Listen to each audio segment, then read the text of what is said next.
trato de caminar, trato de cortar con los fiambres, con las papas fritas, con las facturas. Y gracias a Dios me mantengo bien, digamos que a ese nivel. Por otro lado, trato de tener cuidado de los contagios, ¿no? Todavía yo sigo con lo de lavarme las manos, porque si bien desapareció de la gripe A, sigue habiendo contagios, pienso. Bueno, tenemos las consultas que nos llegan a nuestro consultorio virtual. Está la doctora Casi. Andrea. Gracias, Dolores. Vamos a contestarles a Marisa, que nos cuenta que por dolores abdominales y trastornos evacuatorios fue estudiada con todo lo posible a nivel gastrointestinal, que no tiene nada orgánico, y ella pregunta si es necesario llegar a la videocápsula. Bueno, Marisa, en realidad no es necesario llegar a la videocápsula. Hay que saber que si no tenés nada, con todos los estudios a los que actualmente se puede acceder, inclusive invasivos, como nos comentás, tuviste, el 80% de las patologías gastrointestinales son de tipo funcionales. Significa que una vez descartado todo lo orgánico con todo lo que te hayan hecho, lo que hay que buscar es un tratamiento efectivo, que muchas de las veces es artesanal, es decir, encontrar el tratamiento adecuado a tus dolencias, y saber también que la videocápsula no es un recurso que tengamos a mano hoy en día en nuestro país. Gracias, Andrea. Uno va incluyendo nuevos términos. Ya no voy a decir más, tengo que ir al baño, o esto que te irrita a vos, el popó. Voy a hablar de los procesos evacuatorios, como dice la doctora Casi. Queda muy fino todo. Es así, está muy bien. Es así. Bueno, hablamos de la maternidad a partir de los 40. No significa que sea solamente la maternidad a los 40, sino que esto se ha extendido y puede ser a partir de los 40. Y hablábamos de las mamás, de los riesgos físicos, de la parte psíquica, emocional. Pero también tenemos que hablar de los hijos de esas mamás que son mamás a partir de esa edad. Claro, pues se habla que la mamá después de los 40 tiene mayor riesgo de tener preeclampsia, eclampsia, pues tiene mayor riesgo de tener hipertensión en el embarazo. ¿Y eso qué le va a traer al bebé? Por un lado, mayor riesgo de diabetes gestacional. ¿Qué es lo que le va a traer al bebé? Por un lado, que por ahí no maneje bien la glucemia y sean chicos con alto peso al nacer. Y el tema de la hipertensión o la preeclampsia, lo que va a traer muchas veces son bebés de bajo peso. O sea, tenemos los dos extremos, alto peso y bajo peso. Y los bebés que nacen con bajo peso y son prematuros tienen mayor riesgo luego de tener dislipemias, de tener malformaciones a nivel de las coronarias, tienen mayor riesgo de obesidad en la adultez. Entonces, ¿cuál es el mecanismo que desarrolla la medicina en esto? Bueno, antes los bebés menores de 1,5 kilos era muy difícil que, antes estoy hablando de hace unos años, eran muy difíciles de manejar en las neos. Hoy se manejan bebés, son viables bebés de 500 gramos. Entonces la medicina va desarrollando, como aumenta la cantidad de madres que son... nosotros le decimos, o sea, antes se llamaba madres añosas, suena horrible, pero por ahí me sale, entonces yo quiero abrir el paraguas antes por si lo llego a decir. Madre después de los 40. Alejandra está chocha, ¿no? Sí. Claro, es que se manejaba así, es que así figuran los libros también, madre añosa, y así lo aprendimos nosotros en la facultad, claro. Entonces, en las neos se manejan mucho mejor estos bebés y se previenen estas dificultades que podían ya tener los prematuros, como por ejemplo la retinopatía del prematuro, como la dificultad en aumentar de peso, la falta de desarrollo, la desnutrición.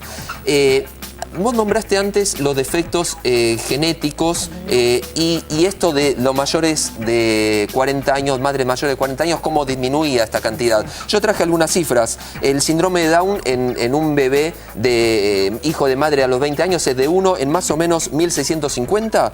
En mayores de 45 es 1 en 30. Es muy alta la incidencia de chicos con síndrome de Down. Y la preeclampsia y la diabetes gestacional también aumentan muchísimo, de 38 a 49, de 22 a 86 cada 1000.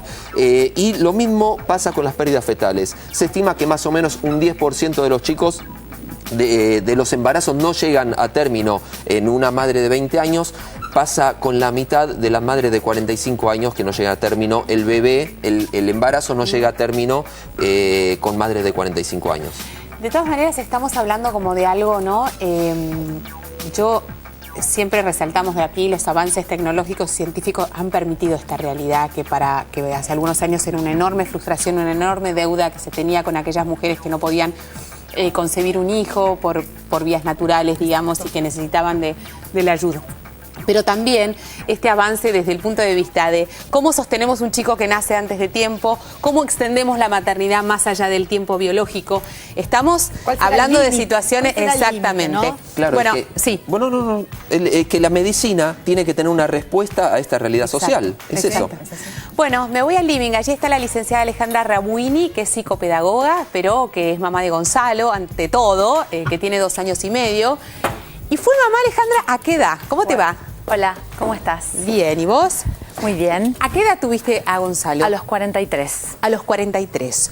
¿Te quedaste embarazada a los 42 o a los 43 también? Quedé embarazada a los 43 y lo tuve a los 43. O sea, fue todo en el lapso de ese año. ¿Y qué pasó en ese tiempo, digamos? ¿Por qué llegaste a esa instancia de decidir ser mamá a los 43? ¿Por qué? No lo sé. Digamos, creo que no hay uno solo, creo que son una sumatoria de variables, las historias de vida son muy particulares y en otros momentos de mi vida yo había querido tener un hijo y no había quedado embarazada. Y fue una decisión personal la de no hacerme ningún tipo de tratamiento, sino de dejarlo como más librado al azar, por decirlo de alguna manera, y decir, bueno, si tiene que ser, será, y si no, existen otras formas de ser mamá, entre ellas la adopción, que era algo que yo tenía bastante barajado en ese momento. Perfecto. Y bueno, llegó de manera natural. ¿Y vos lo vivías como una situación de angustia, este proceso de estar librada al azar, o acompañabas ese proceso tranquila, serena, o cada vez que te venía la menstruación era un puñalazo en el medio del estómago? La verdad es que lo viví con mucha ansiedad antes de los 40. Sí, digamos, yo creo que los 40 para las mujeres en esta cultura tienen un peso enorme.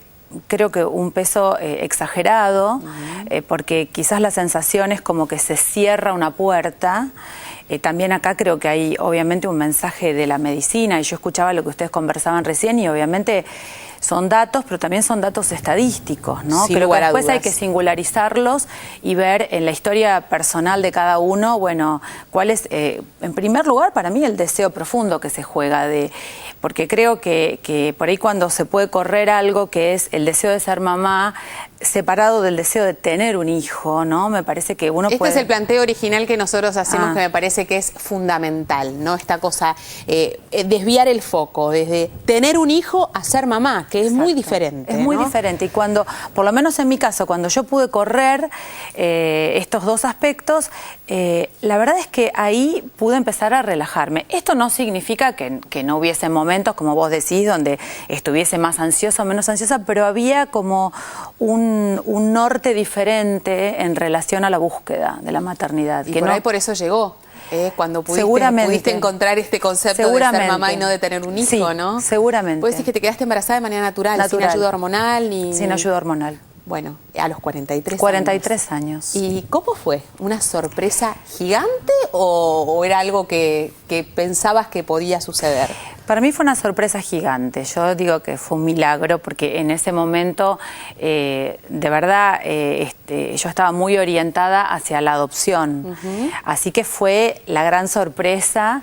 Y obviamente, bueno, después aparecieron, sí, muchos temores, sobre todo antes de llegar al tercer mes del embarazo, ¿no? Que creo que, digamos, sobre todo en ese primer trimestre, y cuando te vas acercando hacia el comienzo del cuarto mes, que se aproximan, bueno, las posibilidades o no de realizar ciertos estudios genéticos, a mí, y creo que acá se me mezclaron obviamente un montón de cosas, entre ellas mi profesión, me preguntaba, bueno, ¿qué hago? ¿Sí? Y bueno, y ahí creo que, digamos, para mí ese fue el momento más difícil. ¿Cómo hiciste para absorber toda estadística médica y científica que seguramente los médicos te la habrán dado y te la habrán mostrado, sí, porque también forma parte de su propia responsabilidad de decir, bueno, exacto, Alejandra, esta es la realidad, nuestros datos indican esto, quiero que lo sepan? no es moco de pavo recibir Sí. esta cifra que acaba de decir Sergio, ¿no? Es muy fuerte. Mira, yo mientras escuchaba estas cifras me acordaba de, bueno, lo que a mí me pasaba cuando estaba en los consultorios de los genetistas, que consulté varios. Claro. Y obviamente, si bien, digamos, obviamente los médicos tienen un criterio en donde informan, la decisión después es tuya, pero generalmente, digamos, hay un acercarse hacia la posibilidad de, en este caso, por ejemplo, hacer una punción, Sí. ¿no? Que creo que fue, por lo menos para mí, el punto más difícil, ¿no? Y en este sentido es complicado también, porque si bien hay un riesgo que es mínimo, el riesgo está. Entonces, en ese momento mi pregunta era, bueno, la vida me da este regalo, esta posibilidad de concebir un bebé, y bueno, estoy dispuesta a pasar por ¿Asumir ese riesgo? asumir ese riesgo. Obviamente, digamos, creo que también ahí uno tiene que tener muy en claro la pregunta, y es si uno está dispuesto, sea cual fuere la información, a seguir adelante con el embarazo.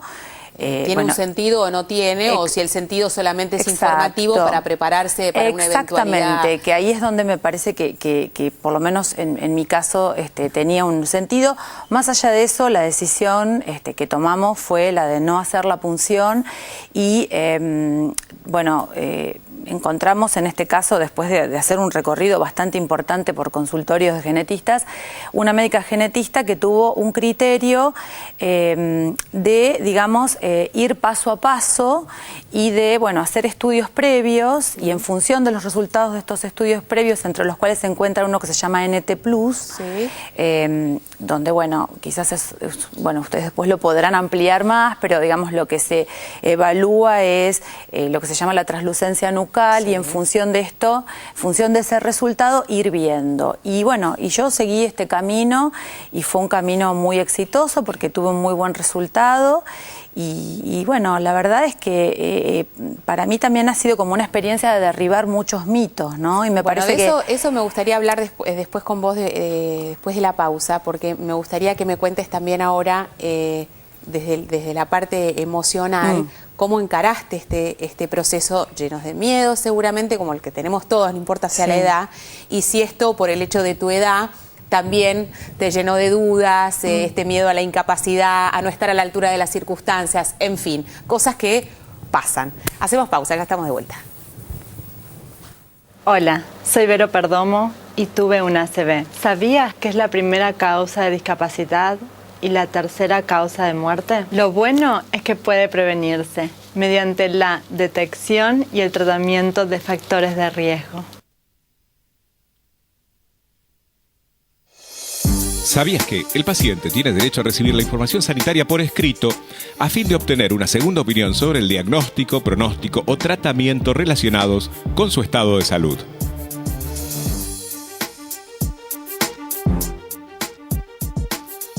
Ella camina sola, dice hogar, dulce hogar, su cama cobija